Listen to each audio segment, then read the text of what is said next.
OGaccountability.com. We begin to talk about growing up. You know, I grew up in a pastor's home. Pastors' kids are always the worst. We're the heathens of the group. But growing up in a home where you did have a Christ-based center of the household, I think it really sets you up for success if you are put into a position to see other viewpoints. That's right. There were no other viewpoints growing up, at all. Yeah. And when we got out of the movement we were in, like one day you have friends, the next day you don't. It really messes with you too, because it's not supposed to be that way. It's not. And I think even now, dealing in, we went through a church split a few years back. Yeah. And running into some of the people that did go, it's so odd because there's just a degree of awkwardness. And I'm like, what should be odd here? Right. I mean, if we truly believe what it is we're speaking and we're going to share heaven together, why are we going to be rude to each other down here? It doesn't make any sense. The maddest I ever got, Jared, at somebody during my divorce was this. I had an individual show up to my house and was basically challenging me and taunting me and trying to do something darn right trashy. That's all I'll say. And thankfully, everything wound out in my favor. But that didn't even make me mad. What made me mad was when they were standing there and in the position to basically try to cheat me out of $175,000. They looked at me and said, "Well, I'll hug your neck when we get to heaven." Jared, I lost it. I wasn't mad what they were trying to do to me, but when they said, "I'll hug your neck when we get to heaven," I came out at my front porch and followed them down my walkway, and I said, "No, you need to hug me now. If you can't hug me now, this isn't we treat people however we want to here, right? And then when we get to heaven, it'll be okay." That's right. And that was one of the biggest things growing up in a Christ-centered home. It was how we treated people. And there's two sides of that coin. We were taught to treat people kindly, but we also, I'm going to speak for me, had a very, very judgmental spirit, judgmental thought process, because how dare them? They're not like us. Right. They don't do the things we do. They don't dress like us. They don't talk like us. And it created a big sense of division. And even still to this day, I can find my mind kind of drifting back to some of those times we were in Lufkin. Yep. I drive through there quite a bit. I go see Marvin Watson. That's right. And on our way to see Marvin, we'll pass through Lufkin. We pass by the old campgrounds. Man, you talk about some memories. And I'm going to tell you one thing they got right is every guy that went there was looking for a girlfriend. That's right. I need a girlfriend for the next 5 days. Right. And some of them found them. Yeah. And some of us found several. Yeah, that's right. How many years did you make it? Did you go every year to Lufkin? Yeah, so I went from like age maybe like 11 through 14. Yeah. Crusaders camp, Conquerors camp. They had like 3 different age group camps. And then Crusade had camp meeting. That was a week long, One of the songs that we used to sing at youth camp, God, and I want to say Mike Sarah's went with us, but was Rich Mullins' Awesome God. Yeah. And ironically enough, that was the first song we learned and sang as a choir there. Now I have to sing it almost every single Sunday. Yeah.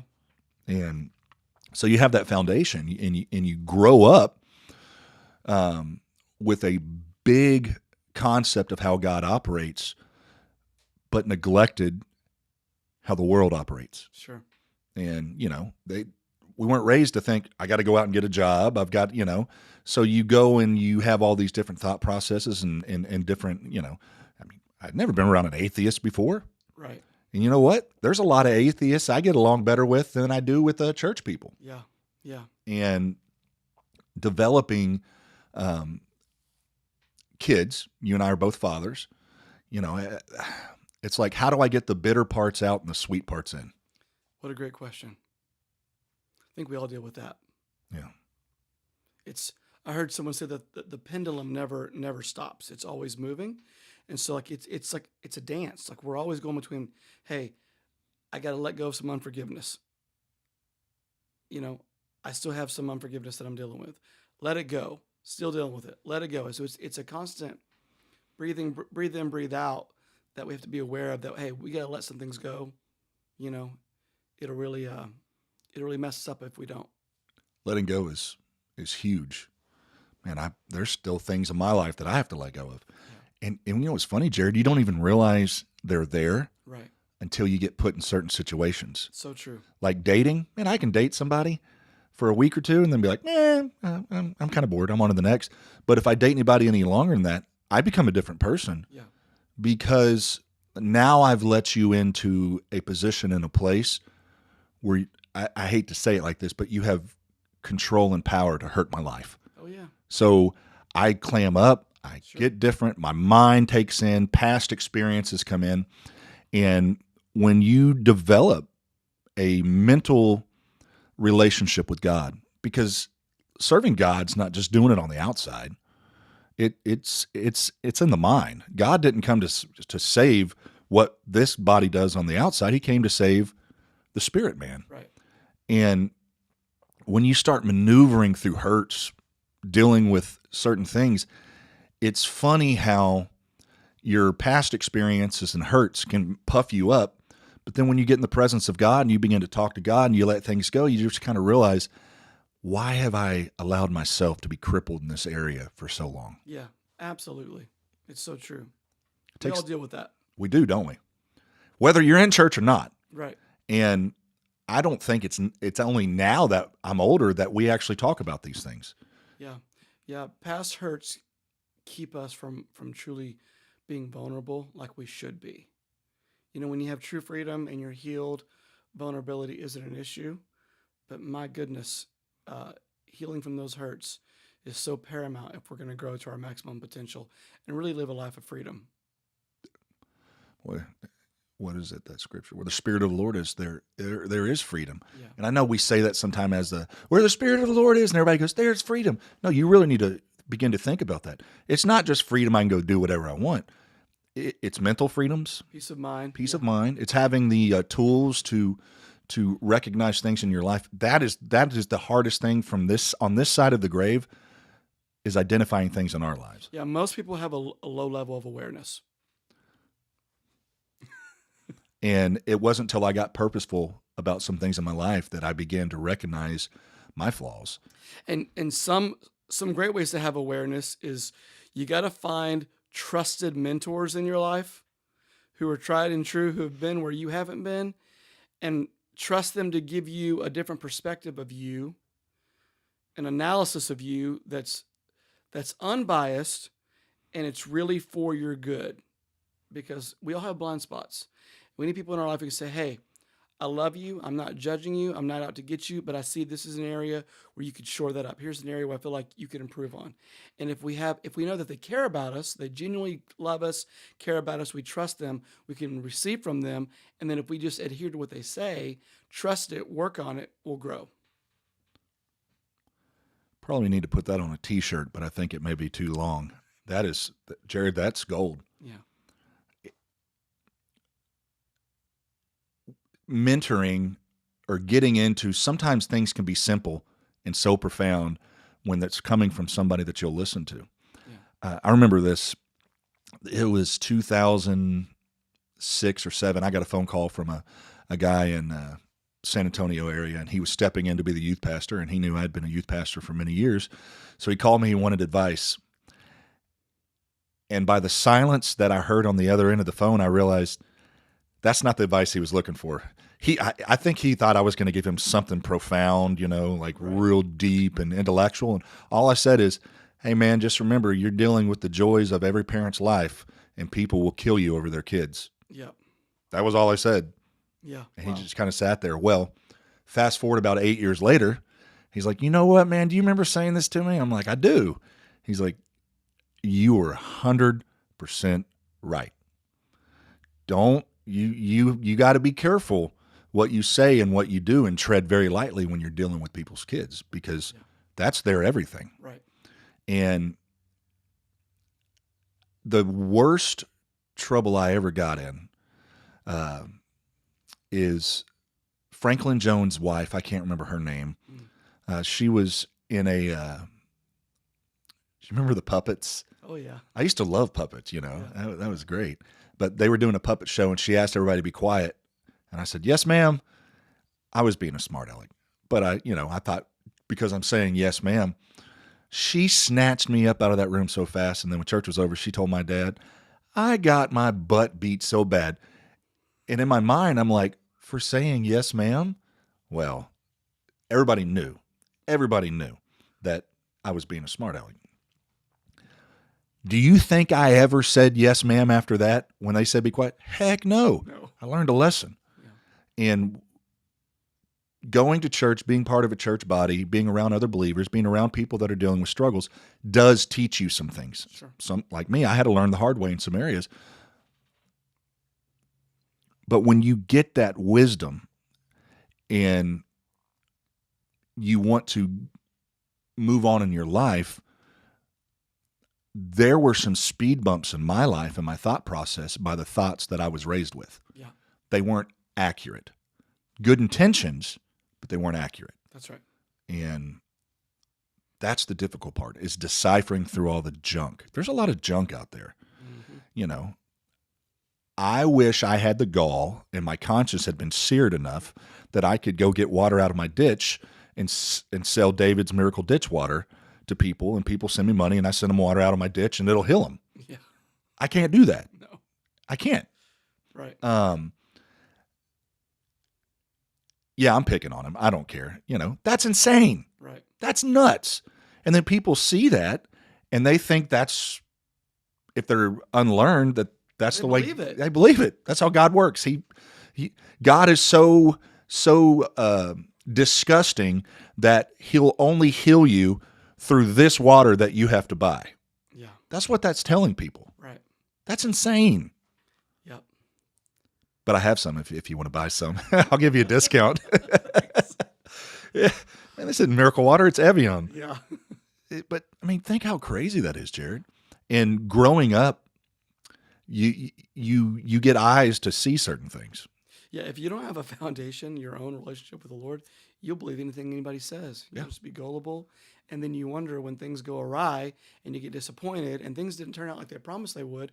You wonder why. Well, is God not real? No, you just heard someone, a mouthpiece of false interpretation that you should have studied for yourself. You would have realized, hey, you don't need that fake miracle water. You can have your own miracle with the Lord, just you and him. Yeah. Pastor always said it real good.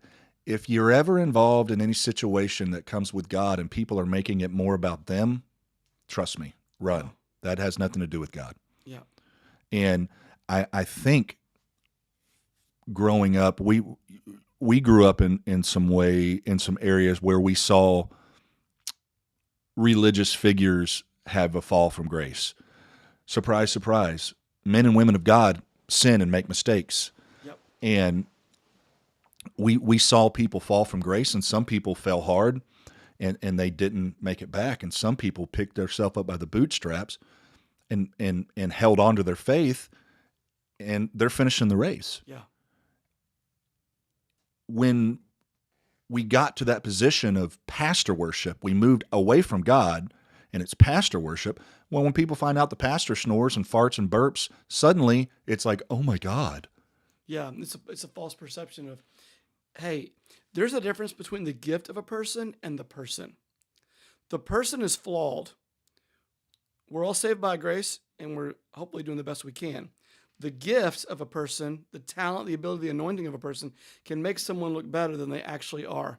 And you got to be able to separate the two. It doesn't mean that a person doesn't have accountability, hence OG accountability. It doesn't mean this person shouldn't live above reproach. But my goodness, if we're going to slam and nail every minister to the cross who messes up, we probably should look at ourselves first. Well, that's not fun. Right. It's fun to get part of the posse. It's not fun when the posse's coming at you. Yeah. But Jared, that's how we are in a society.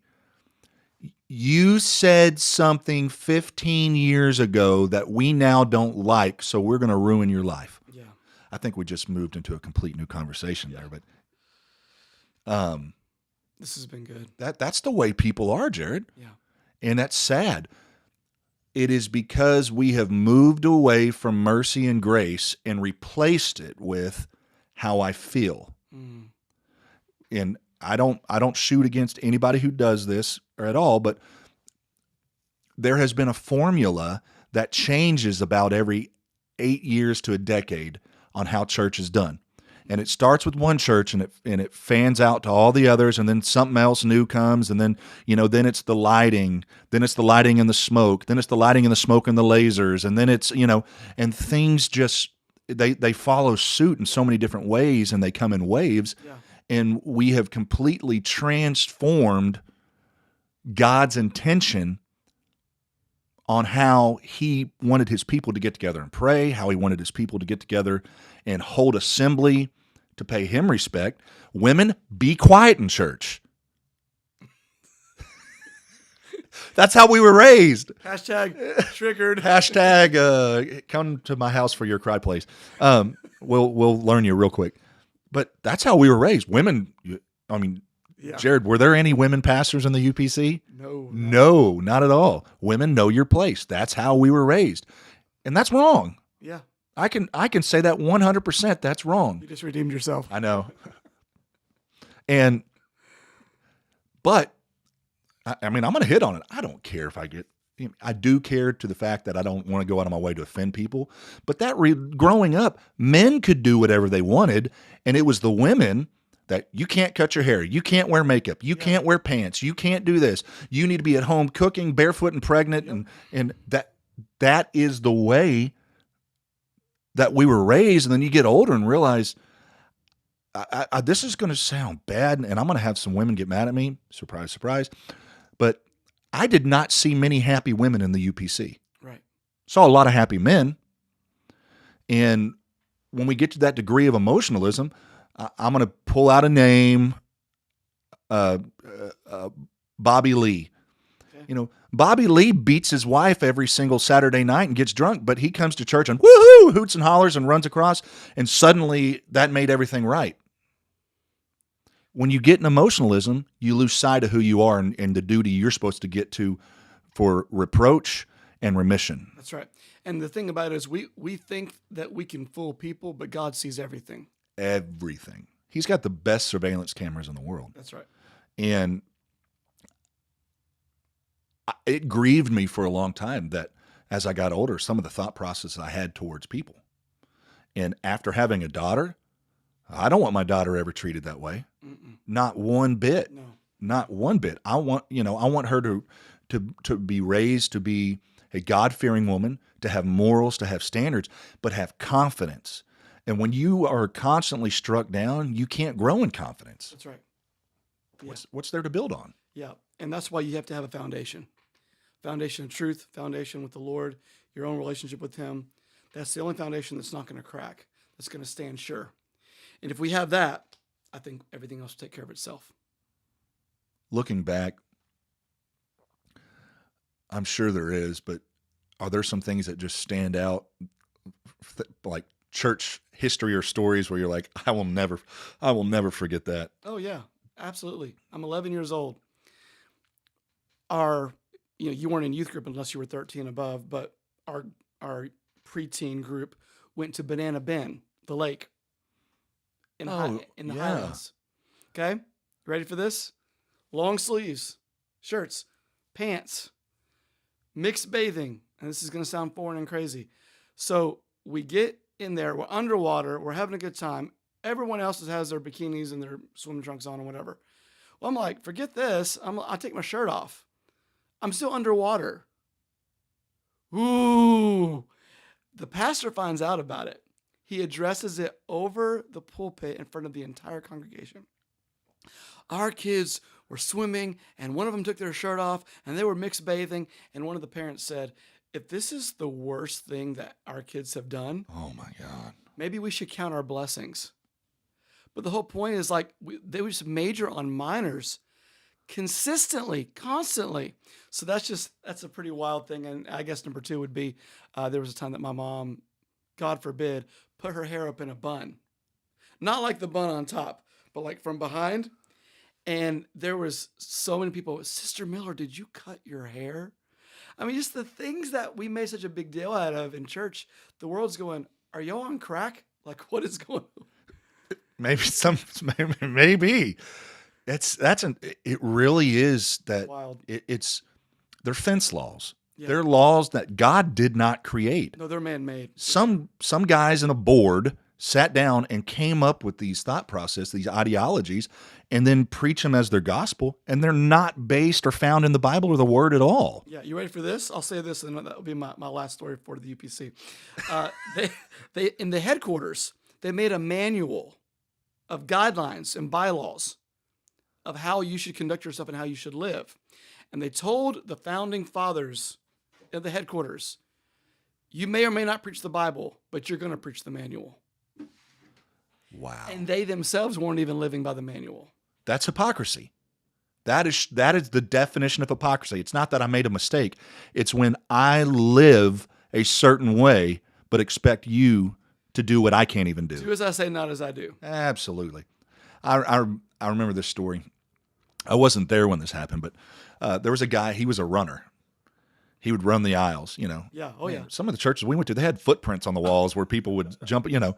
And you look back now, and what glory did God really get out of? That was man's glory. Oh, look at brother so-and-so. He's running. Yeah, he's saving tons of souls because he's running. Right. Well, there's this guy in the church, and he ran. So he's running around, and he decides, I am so filled with God's Spirit, I'm going to close my eyes and run. Well, what he didn't realize is a guy had rolled up in his wheelchair to the front. Oh, gosh. And he's running full speed with his eyes closed and nails this guy in the wheelchair. I wish I would have been there. Once I made sure the guy was okay, I would have laughed until I cried. Yeah. I mean, I got so many stories, but I have great stories I can tell too. It's not all bad. I have great stories. I was taught at a young age to pray. Remember the prayer lines, and we'd go through, and I was taught to pray. Yeah. And now here I am in my 40s.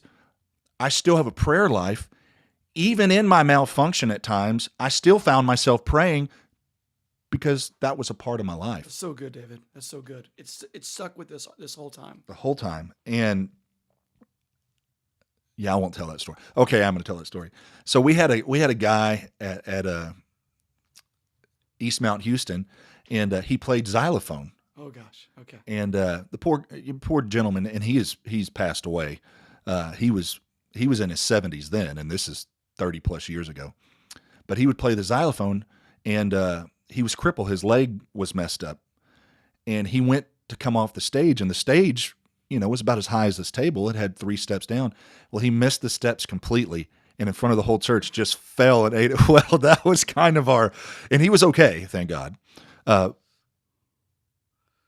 I remember laughing so hard. Yeah.